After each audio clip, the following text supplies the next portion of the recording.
दहशत गर्दी के खिलाफ लड़ाई अब ज़ेरे ज़मीन भी लड़ी जाएगी। स्टॉकहोम की गलियों के नीचे इन सुरंगों और पाइपों में शहर के 7 लाख बासियों की तरफ से बहाया गया मवाद गुजर रहा है।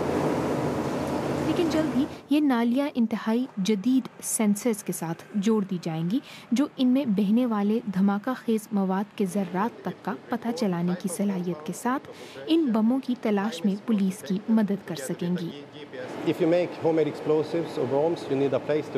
घरेलू साख के बम बनाने के लिए आपको एक ठिकाना चाहिए और इस काम के लिए आपको आलात और कीमियाई मादे की भी ज़रूरत होगी।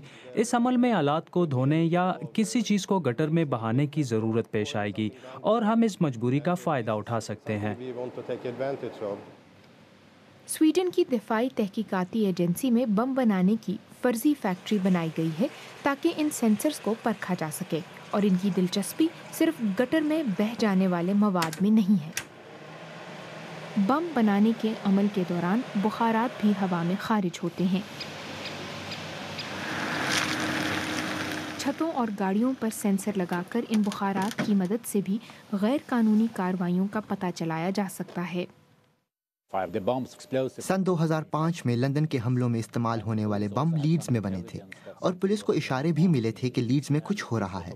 उस वक्त अगर लीड्स में इस तरह के आले से काम लिया जाता तो वहाँ की बम फैक्ट्रियों का शायद पता चलाया जा सकता था।